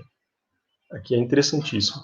E aí já é onde afloram as rochas graníticas, né? As granitóides. Bem, tem mais uma coisa interessante, que é o que a gente está conduzindo, já está em redação, está prestes a ser submetido, que nós temos um número absurdo de dolinas no reverso da escarpa. Isso tem um papel interessante na dinâmica desses dois compartimentos da chapada. E aí, né, será que tem implicação para a escarpa? Será que tem implicações ambientais? Então, são coisas interessantes que levantam-se a partir da análise geomorfológica. Daí, considerando que há uma simetria, né, entre o lado norte e o lado sul, foi escolhido o lado sul, que é em Goiás, para realizar a quantificação das taxas de erosão.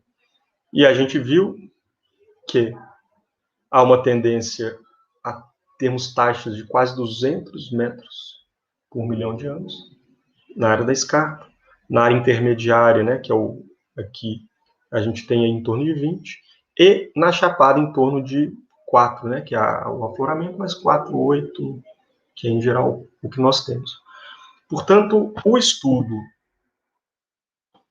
morfométrico, ele nos permite integrar esse tipo de análise. Bem, em resumo, a gente consegue ter uma múltipla aplicação para análise morfométrica, quando a gente integra elas a outros métodos, né, como tanto eu mostrei, quanto o professor Michael Sordi apresentou. E permite entender a morfodinâmica na escala de bacias em uma região grande. Então, considerando que a gente tem uma boa base de dados, considerando que a gente consegue ter um bom computador, a gente consegue avançar, inclusive fazer as simulações bonitas que a gente viu há pouco com o professor Michael. E a gente consegue também, né, avançar para além e entender o potencial de impactos ambientais. Porque quando a gente integra esse índice que foi desenvolvido pelo professor Márcio às taxas que nós temos, aos mapeamentos que nós temos, a gente vê quais são os caixas que, além de estarem vulneráveis, eles estão suscetíveis e já estão em risco de sofrer impacto. Bom, o último trabalho dessa natureza que eu tenho conduzido, né, é na coorientação do discente do mestrado que eu, né, do mesmo programa de pós-graduação que eu fiz aí, análise de modelagem de sistemas ambientais, na cartografia, e quem orienta é o professor Diego Macedo, a quem eu agradeço a oportunidade de retomar o trabalho junto ao programa. Bem, é isso. Eu gostaria, no final aqui, de convidar vocês a participarem do workshop internacional sobre planejamento e desenvolvimento sustentável de bacias hidrográficas. É a 8ª edição, é um evento que ele tem uma força significativa, ele é desenvolvido aí desde os anos 2008, acho que foi antes da pandemia, inclusive, tem muito tempo. E ele vai acontecer virtualmente, né, sendo organizado pela UFG, com o apoio da Federal da Paraíba, governo do estado de Goiás e outras instituições, mas ele trata desse velhos e novos desafios do século XXI, né, que passa por várias coisas. Então, a gente conseguiu já acertar com 4 pesquisadores internacionais para fazer a apresentação de palestras e temas que vão ser transversais dentro disso. Inclusive, recomendo entrar no Deutsch para poder olhar qual vai ser a programação. E ainda tem mais coisas por vir aí, tá? Bom, por fim, eu agradeço a oportunidade de fazer essa fala para vocês e mantenho-me aberto ao diálogo, 35 minutos, mantenho-me aberto ao diálogo, tá? Para a gente poder conversar sobre análise morfométrica de bacias hidrográficas. Boa tarde. Ok, Luiz, muito obrigado. Apresentação muito interessante. Vamos chamar aqui o Michael de volta. A mesa completa agora, para a gente poder responder as perguntas do pessoal. Então, o pessoal pode ir mandando aí as perguntas. Por enquanto, temos a pergunta da Sabrine. Ela pergunta: em locais impermeabilizados, como áreas urbanas, a drenagem e a densidade das bacias tendem a ser prejudicadas? E se sim, onde o planejamento urbano pode atuar para mitigar esses impactos? Quer responder, Michel? Oi? Tá, eu posso começar. Depois eu complemento. Tá bom. Sabrine, boa tarde. Eu vou ler mais uma vez aqui para garantir que eu não estou entendendo errado. Que eu sou mestre em fazer má leitura. O tal do disléxico é uma porcaria. Em locais impermeabilizados com áreas urbanas, drenagem. Sim, elas são prejudicadas, sim. Mas aí a gente vai avançar um pouco. A questão é a seguinte: elas são a evidência do prejuízo que a rede de drenagem como um todo sofre. Entende? Então, quando fala a densidade das bacias, a densidade da drenagem, sim, elas são alteradas, mas quem sofre o impacto real são as características naturais ou aquelas que, por mais que tenham sido antropizadas, ainda guardam a sua função ecológica. Então, a principal pergunta que a gente tem que fechar para poder atender a isso é: esse trecho do canal, esse trecho da bacia, mantém suas funções ecológicas? Eu acho que no Brasil, eu suponho que no Brasil, ainda mais no Brasil do século XXI, né, entrando aí na década de 20, não há um respeito muito, porque eu acho que eles nem sabem o que é meio ambiente, nem desenvolvimento sustentável mais. É prejudicado, vai ser prejudicado, e a tendência é que sejam impactos graves. Por exemplo, vamos pensar ali naquela represa da Lagoa do Nado, ali aquela rua do Santo Antônio, Prudente de Moraes, né, que é da Baixada, assim, né? Ali é um canal que tem embaixo. Aquele canal ali, ele era um canal que tinha um bom volume de água. Eu lembro de ter visto fotos. Ele está com a bacia mais de 90% permeabilizada. Ao invés da água infiltrar, reservar, ficar dentro do aquífero, vamos chamar assim, né, do nível freático, e abastecer as nascentes ao longo do ano, é enxurrada, é 100%. Então, a primeira coisa que a gente tem a entender é que, em áreas urbanas, a tendência é que não tenha, no Brasil, como a gente vê a rede de drenagem, ou pensar numa drenagem, porque já está antropizado em altíssimo grau. Mas, quando a gente tem canais que ainda são canais, né, não estão canalizados, ainda tem um leito preservado, são prejudicados porque há um ganho de energia. E esse ganho de energia, ou ele transporta sedimento das margens, solapamento, problemas dessa natureza, ou ele vai incidir, ele vai fazer uma incisão fluvial e cavar o canal e criar solapamento e vários problemas dessa natureza.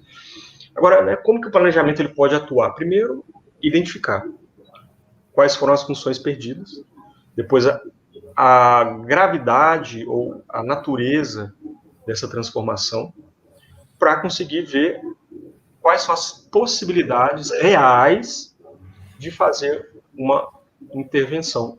Porque a gente, dentro da academia, a gente é idealista, e cada vez que o mundo fica mais intenso, a gente transparece mais idealista, embora o que está errado é o lado de lá, não é o lado de cá. A gente tem que tentar pensar em perspectivas que vão ter intervenções adequadas. Eu lembro que o professor Diego Macedo e o professor Antônio Magalhães participaram de uma pesquisa conduzida no norte de Belo Horizonte, Suíte, se não me engano, que teve essa pegada. Inclusive foi o mestrado do professor Diego.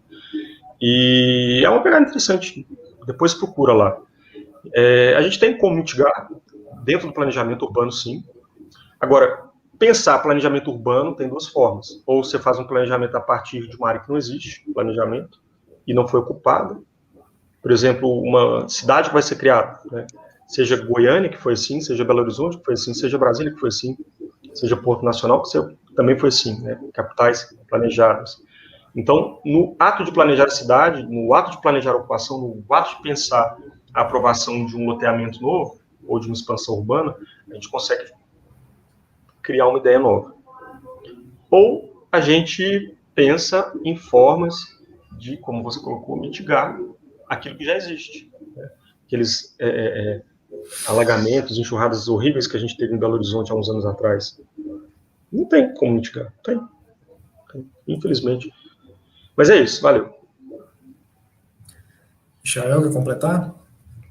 Eu acho que o Luiz falou bem, eu acho que sim, né? O Luiz já falou que sim, mas sim, né? Em um mundo ideal, digamos assim, claro que toda impermeabilização ela vai fazer com que diminua a taxa de infiltração de água e isso vai acarretar em um aumento da densidade de drenagem.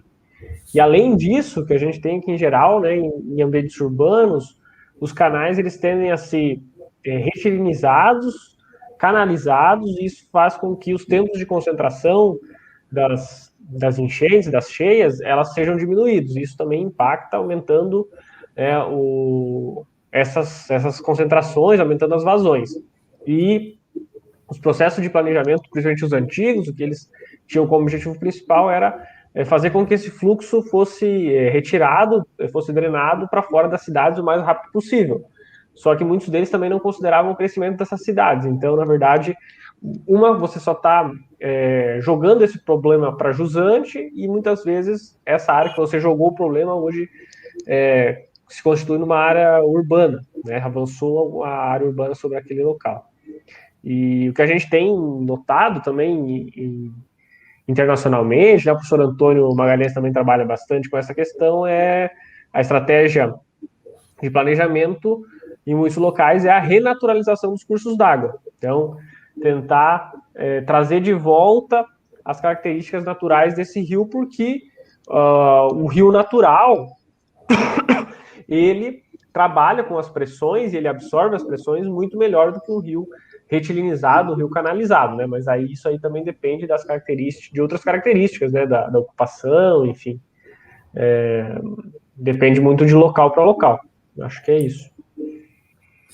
Ok, só pegando um gancho na pergunta dela, acho que é interessante a gente tentar pensar nessa questão dos impactos, né, de uma maneira geral, em relação a alguns parâmetros e nessa questão da densidade de drenagem. Eu lembro que tem um artigo interessante que é orientado, coproduzido pelo professor Arquimedes Pérez Filho, que relaciona a densidade de drenagem numa área influenciada por barragem, né, hidrelétrica, e mostra que há um aumento na densidade de drenagem em função da mudança de nível de base. Né?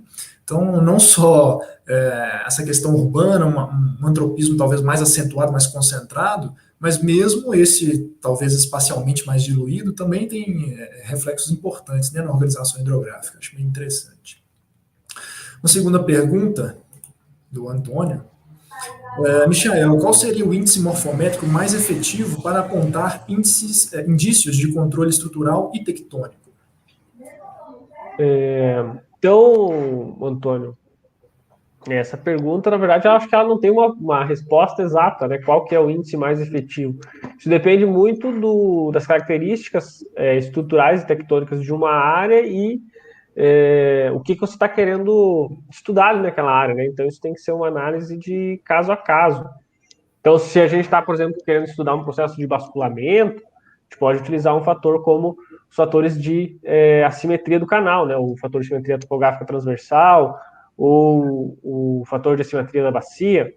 Se for o caso de a gente analisar rupturas de declive, né? Então a tectônica ela está atuando ali, a gente está vendo que está tendo desnivelamento, está tendo migração de nick points. Então aí a gente pode utilizar o KSN ou o RDE. Se a gente quer estudar, então, o controle estrutural e tectônico influenciando na reorganização de drenagem, aí a gente pode utilizar o índice Key. Então, isso depende muito do que é o objetivo do estudo e das ferramentas que a gente tem à mão. E como o Luiz Xeren também falou muito bem, é essencial que a aplicação desses índices morfométricos ela seja associada, né, com evidências de campo, para que a gente não fique nesse estudo de indícios, mas que às vezes em campo eles não se materializam, né? Eles podem, inclusive, como o Luiz também apresentou, pode estar associado a erros do MBE, pode estar associado a erros do levantamento dos dados, enfim. Então aí depende muito de cada estudo. Como eu mostrei lá, inclusive aquele estudo do Chui e colaboradores, eu vou deixar o DOI aqui, se o pessoal quiser procurar depois, a gente tem uma boa correlação, né, entre dados estruturais, dados de, inclusive, taxa de denudação, com os índices morfométricos, né, tanto no caso o RDE, o índice de RAC, quanto o KSN. Então, são bons índices para estudar e apontar índices de controle estrutural e tectônico, sim. A grande questão é associar esses índices com trabalhos de campo e né, adaptar isso à realidade local. Acho que esse que é o grande desafio. Só uma consideração muito breve, que é quase uma complementação, né, ou um detalhamento do que o Michael falou, é que assim, a gente precisa tentar entender não a natureza desse controle estrutural ou tectônico. A gente tem que tentar ver aonde a gente quer enxergar esse controle tectônico estrutural, porque, por exemplo, pode ser que ele esteja marcado em um comportamento das encostas.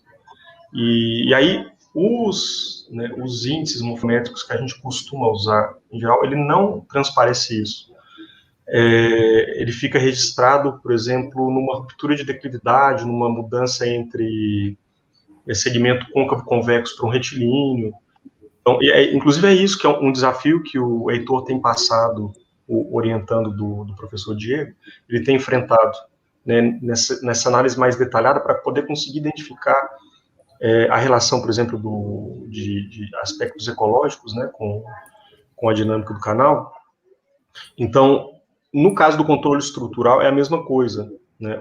Se a gente quer ver ele ali no campo de forma detalhada, a gente tem que usar primeiro a escala da bacia hidrográfica de maior detalhe possível, né? 1 para 25 mil, 1 para 10 mil, se precisar.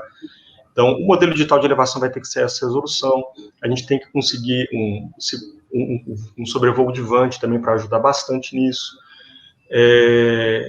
E aí sim conseguir ver os índices que a gente consegue aplicar.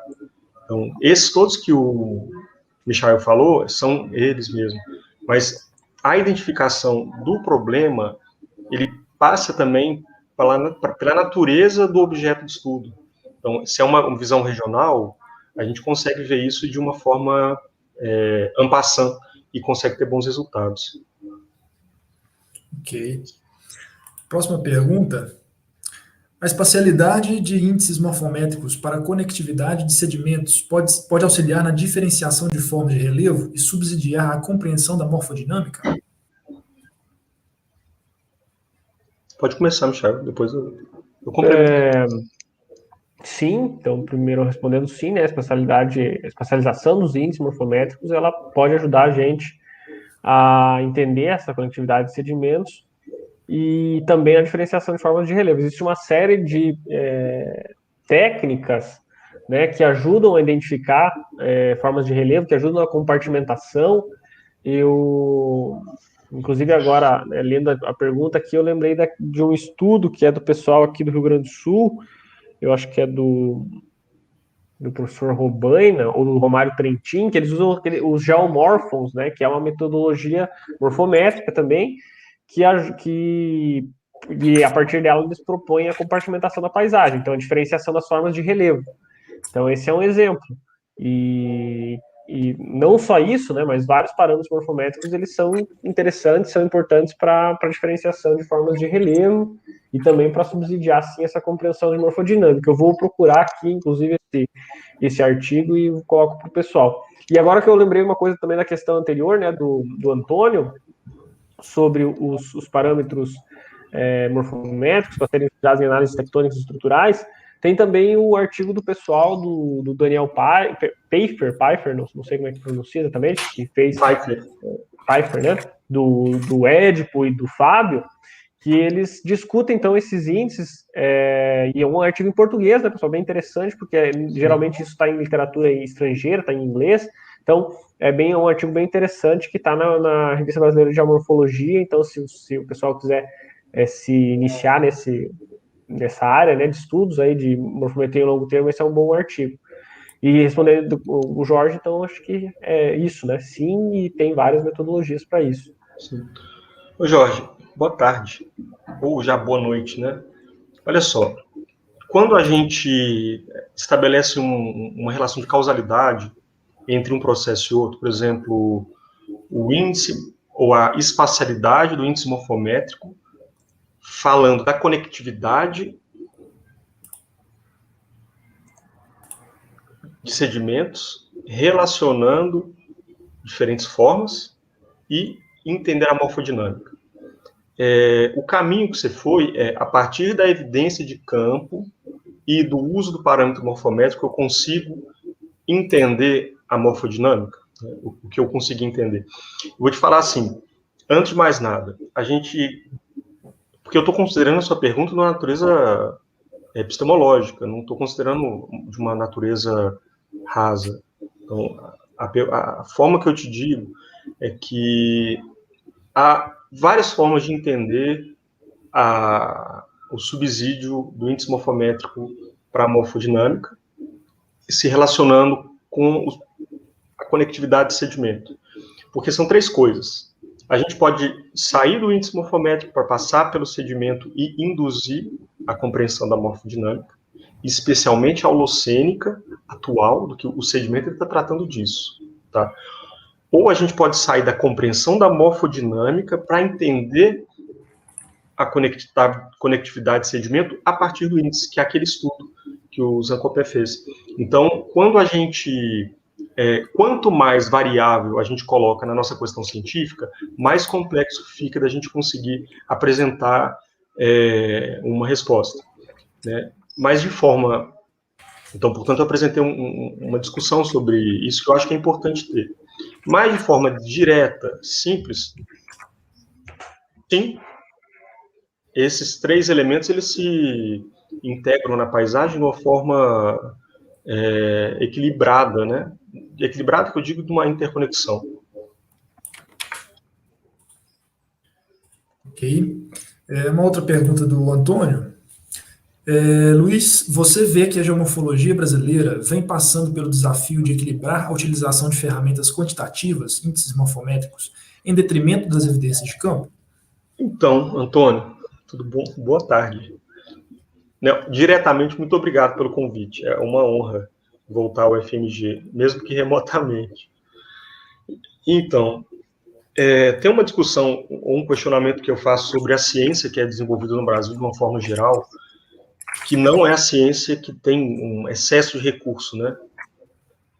Essa falta de recurso que nos é imposta, ela acaba obrigando a gente a buscar forma de fazer ciência, que não seja aquela com excesso de recurso. Aí a gente recorre ao tal do processamento geomático SIG, né? Imagem de satélite, o que for.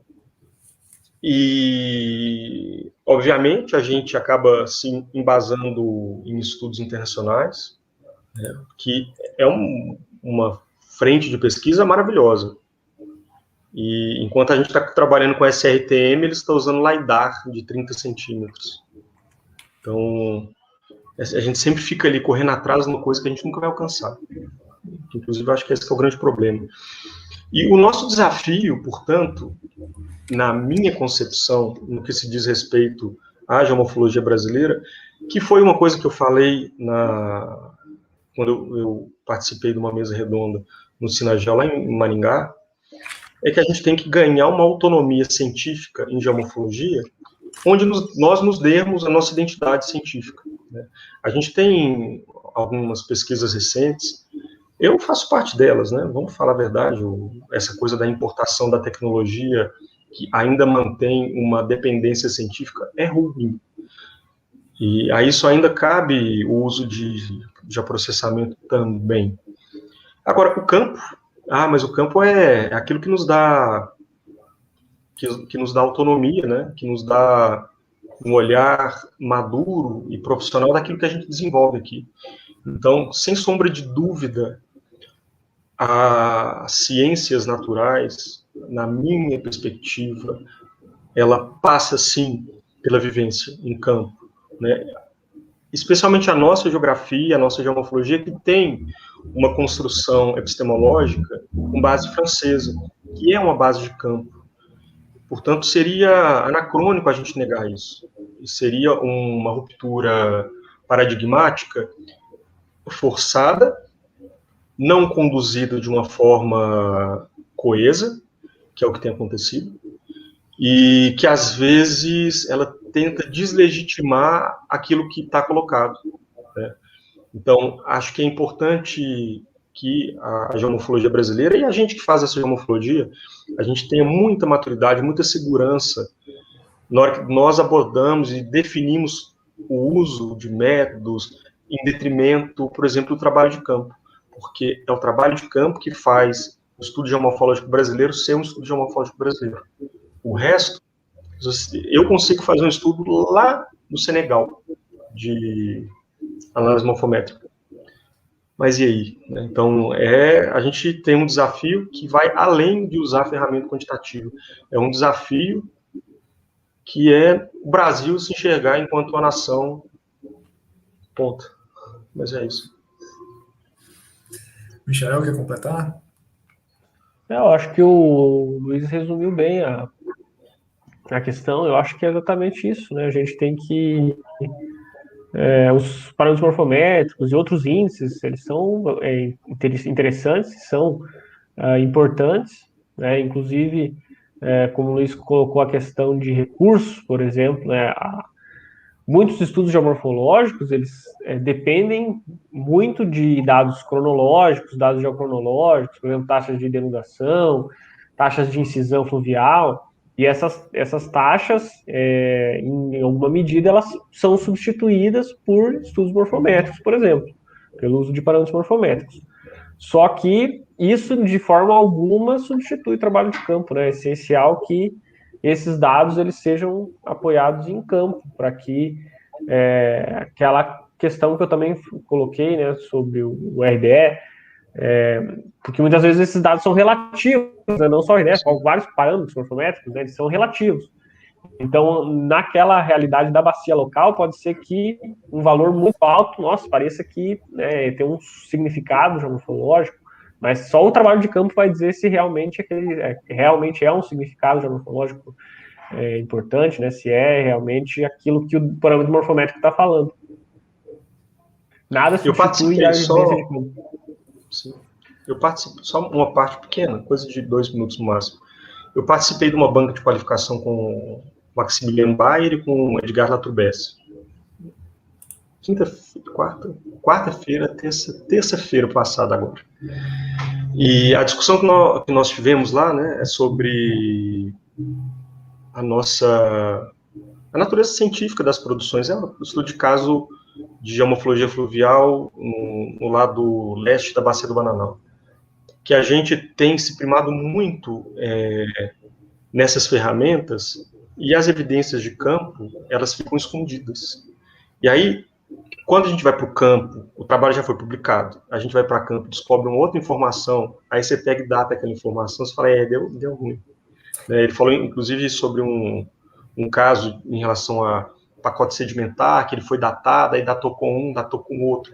Usou uns 4, 5 tipos diferentes de técnica de geocronologia, contou uma história que ela tinha coerência interna, mas, embora fosse bem construída, tivesse coerência interna e houvesse recebido um parecer favorável dos pareceristas que não atuam no Brasil, quando veio para aparecer isso no Brasil, eles entraram com questões ligadas à neotectônica, questões ligadas aos processos de perda de sedimento, mudança climática na região, e, portanto, a coerência interna era perfeita, mas não havia coerência com o grande cenário mundial, que derivou da falta de campo.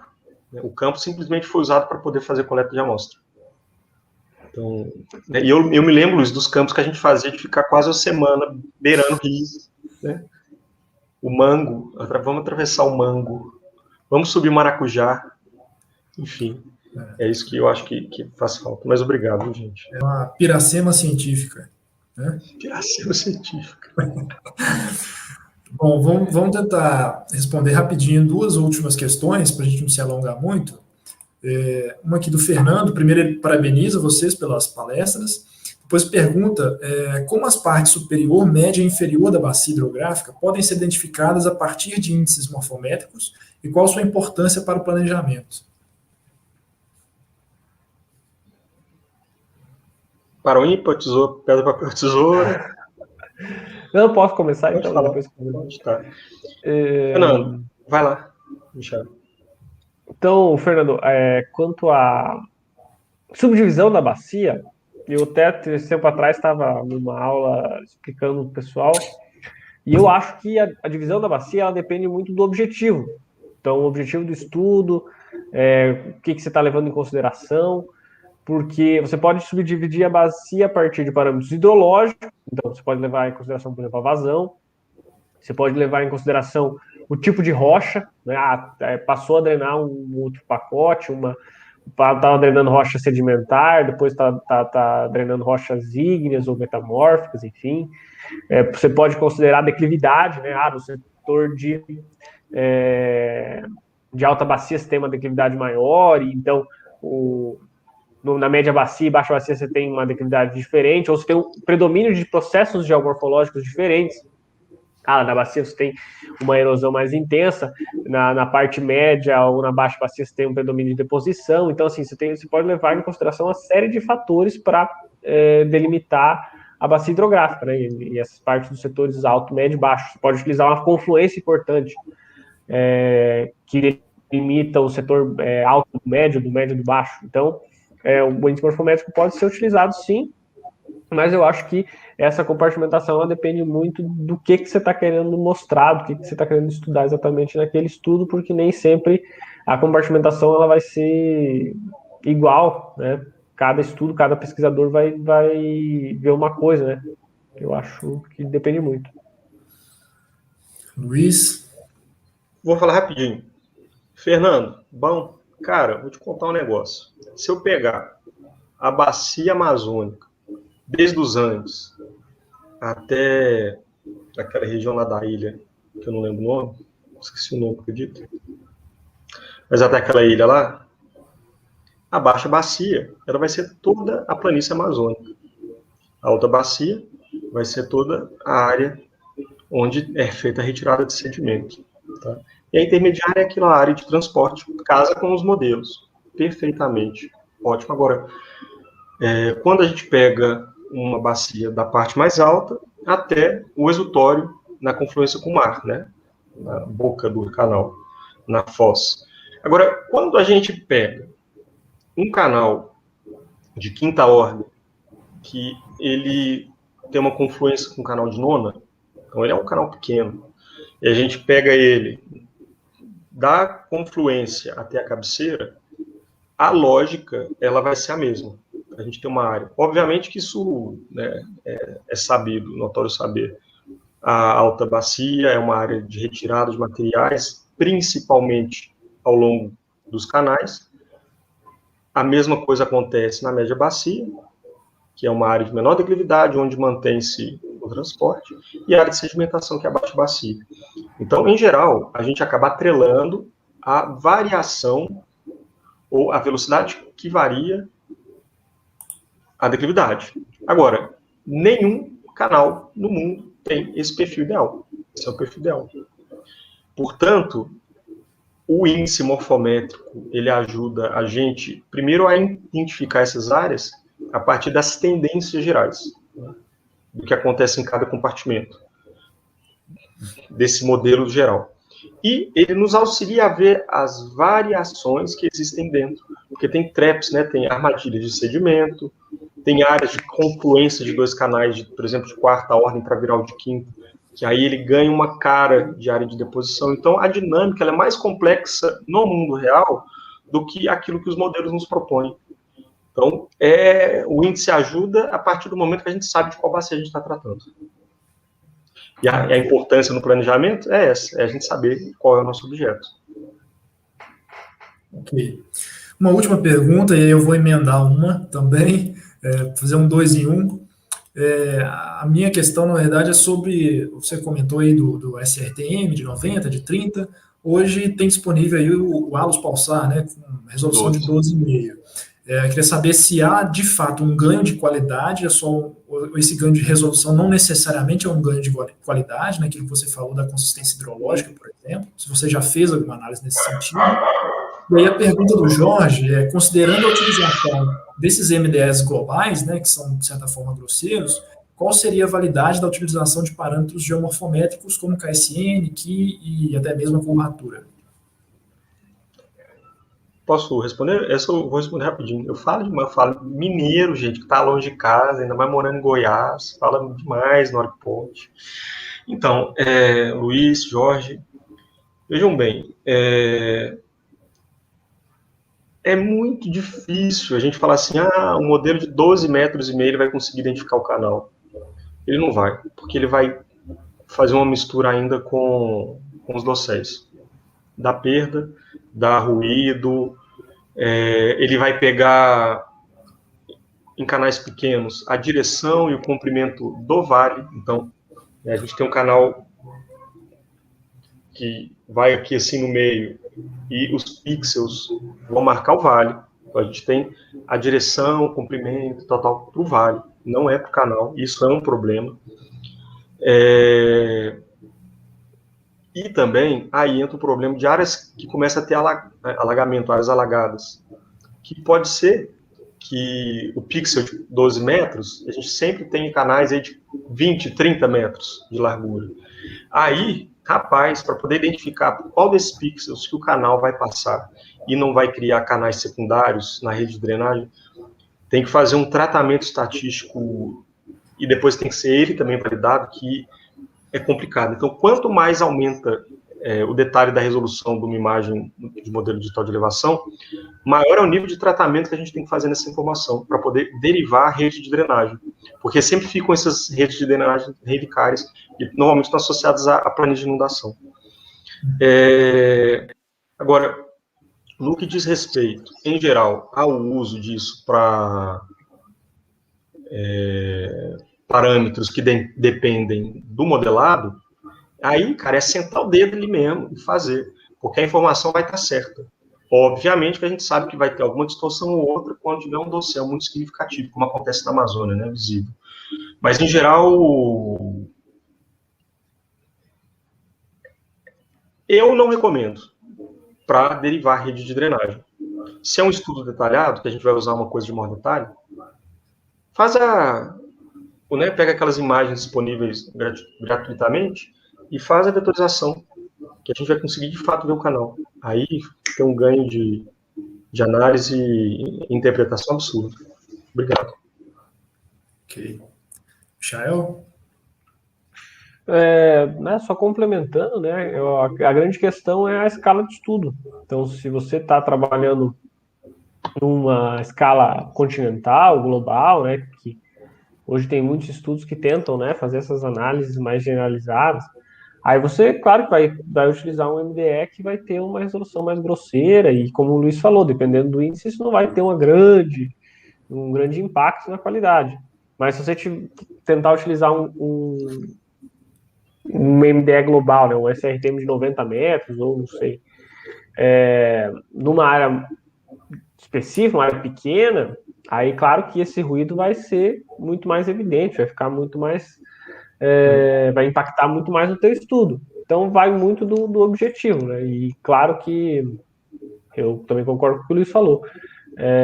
Mesmo o Alus Pulsar lá de 12,5 metros, ele também tem problemas e dependendo do que você está querendo estudar, né, e da área que você está querendo estudar, ele também pode apresentar aí incorreções. Então, depende, como eu falei, para mim, eu acho que depende do objetivo do estudo, né, e da escala de estudo também. Ele tem escalas que é adequado e tem escalas que acabam comprometendo. Ok. Bom, pelo tempo aqui, eu vou encerrar as perguntas. Agradeço mais uma vez, Luiz, Michael, por ter contribuído conosco aqui, né, com essas palestras. Foi muito enriquecedor, tem vários comentários aí elogiando no chat. E vou chamar aqui para encerrar o evento o professor Antônio Magalhães. Boa noite, Antônio. Antônio, lembrando, né, o líder do grupo de pesquisa, Rivos, então está aqui para finalizar nosso evento. Está sem microfone, Antônio.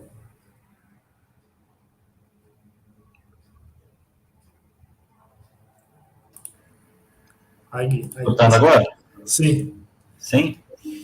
Então, boa noite, pessoal. Boa noite para todo mundo aí. Um prazer estar aqui com vocês.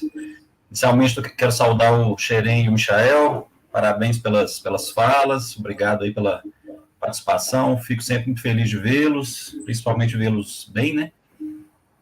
Esse período difícil aí que a gente está passando. E também quero parabenizar o Luiz Fernando aí pela organização, todos os colaboradores que participaram do evento. A gente passou aí 8 semanas de muito aprendizado, com temas variados, que fazem parte aí do cotidiano do Grupo Rivos, né? E o seminário só veio consolidar ainda mais o Rivos como um grupo de pesquisa que já está maduro, dinâmico. Ele foi criado em 2007, mas ele está sempre em crescimento, né? E também, finalmente, aí agradecer a todo mundo aí que estava presente com a gente, e também aqueles que veem aí os vídeos, né, de maneira assíncrona. E a gente se coloca aí à disposição para futuros contatos, interesses aí diversos, né, referência a qualquer questão aí que vocês tenham em relação ao nosso grupo. O seminário ele foi muito bom para divulgar o Rivos, né, e espero que no futuro próximo aí a gente tenha a possibilidade de recebê-los aí. Abraços aí para todos. Ok, então só lembrando, pessoal, de acessar aí a lista de presença, né, já está aí no chat, para que a gente possa finalmente, né, fornecer os certificados aí de quem participou. Feita a apuração, né, da frequência, a gente vai fazer o sorteio lá do livro, né, de morfologia. O Luiz e o Michael são autores, né, de um dos capítulos do livro, exatamente sobre análise morfométrica. E agradeço aí a audiência de todos, né? Eu vi que tem vários grupos de pesquisa aqui hoje, da Estadual de Feira de Santana, do Rio de Janeiro, enfim, colega de Tocantins, tem gente de todo o Brasil aqui. Então é uma grande satisfação poder compartilhar com vocês um pouco do nosso trabalho. E como o Antônio falou, estamos à disposição de vocês também, podem nos procurar aí pelo site do Rivos, pelo e-mail do grupo. Vai ser um prazer continuar compartilhando com vocês. Um abraço e espero que até uma próxima oportunidade. Falou, pessoal. Boa noite aí, ó. Até.